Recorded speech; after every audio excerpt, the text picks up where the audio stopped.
এই হচ্ছে আমার ছোট মেয়ে ওয়াজিহা মেহেরিন আইরা।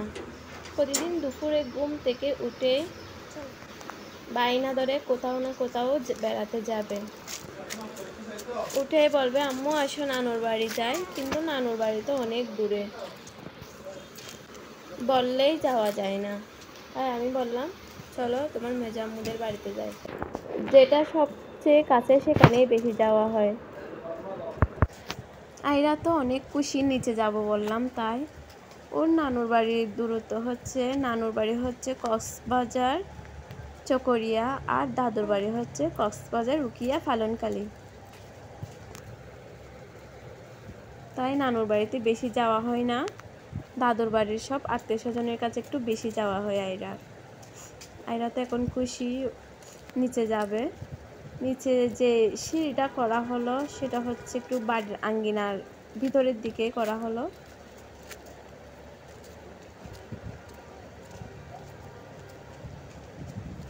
আর ওখানে যাওয়ার নাম বললে তো এরা অনেক খুশি হয়ে যায়, খেলতে পারবে, বালি ধরতে পারবে। তারপর এখানে একটা বেবি আছে, বেবিকে কুলে নিব, ওর কাজিন খুব বেশি আদর করবে ওকে। পাহাড় আসলে অনেক সুন্দর জায়গা। নামতে পারবে কাকা? আমাদের পাহাড় খুব ভালো লাগে, কিভাবে নামবে? কারণ চকরিয়ায় পাহাড়ে খুব কম, এখানে এসে পাহাড় দেখতেছি। চলো নাম, আস্তে আস্তে নামতে পারবে না? কিভাবে নামবে এটা চিন্তায় পড়ে গেছে। আজকে একটু পাতা বেশি পড়ছে, কারণ এখানে গাছপালা একটু বেশি, পাতা পরিষ্কার করলে আবার হয়ে যায়। এই সিঁড়িটা মূলত দেওয়া হয়েছে আয়রার দাদুমণি আর আয়রার জন্য, কারণ আয়রা আর আয়রার দাদুমণি নিচে যাওয়া খুব বেশি পছন্দ করে। এখন চিন্তায় পড়ে গেল আয়রা কিভাবে নামবে।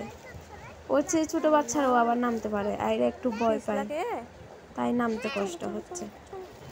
একটু যাবে আর চিন্তা করবে কিভাবে নামি। আমি বলতে চেষ্টা করো। আয়রা এখন চেষ্টা করতেছে, আস্তে আস্তে নামবে, কষ্টর পর হলেও যাবে, আস্তে আস্তে নামতেছে।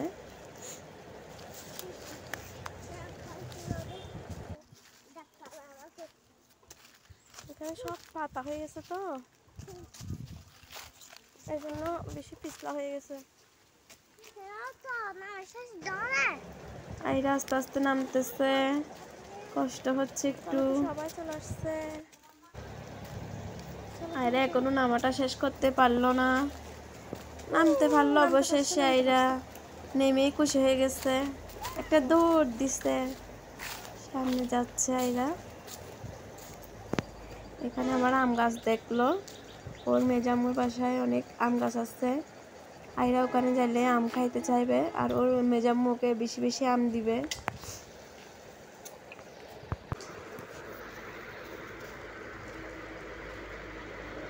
আয়রার আসল কারণ হচ্ছে ওকেই দেখতে আসা।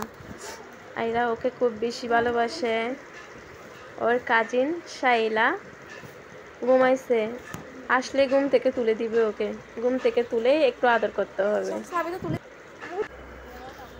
শাইলাকে আয়রা খুব আদর করতেছে, ঘুম থেকে তুলে ওই উঠে যায়, আয়রা আসলেই উঠে যায়।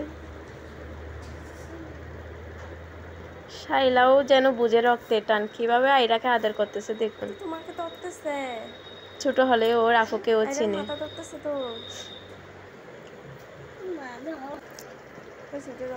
ওকে ধরে ধরে আদর করতেছে, আয়রা খুব খুশি শাইলাকে পেয়ে, ওর দিকে দেখতেছে।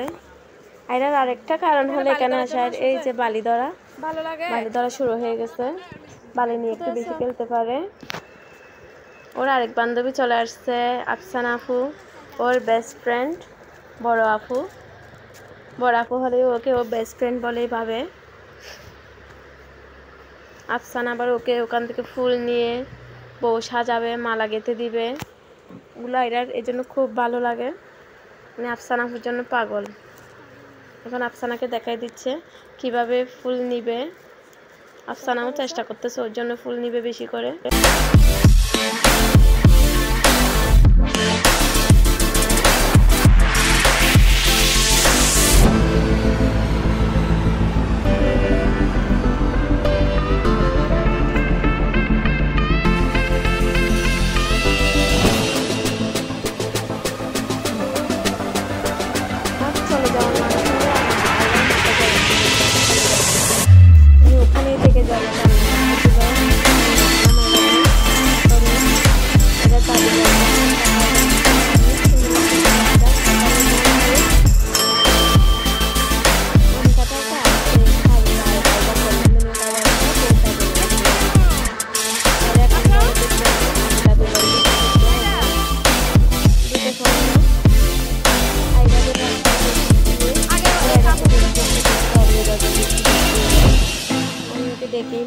বলতেছিলাম। আইরা আসো আসো চলে যায়, একটু হাত মুখ দিয়ে দিতে হবে, গোসল করাইতে হবে, কারণ ও বালি নিয়ে খেলা করতেছিল। আবার এদিকে জানলা দিয়ে দেখি মায়ান ভালো কি করে দেখতেছো করতেছে। টিভি? আমি না থাকলে মায়ান করে দেখা কম্পিউটার যাচ্ছে? নিয়ে বসে যাবে। আইরা দাদুর বাড়ি আবার রাস্তার পাশেই, সব গাড়ি চলাচল দেখা যায়। আমরাই যেন সবাইকে দেখি, কিন্তু আমাদেরকে কেউ দেখে না, কারণ আমরা পাহাড়ের উপর থেকে দেখাটা অনেক সুন্দর, সব কিছু দেখা যায়।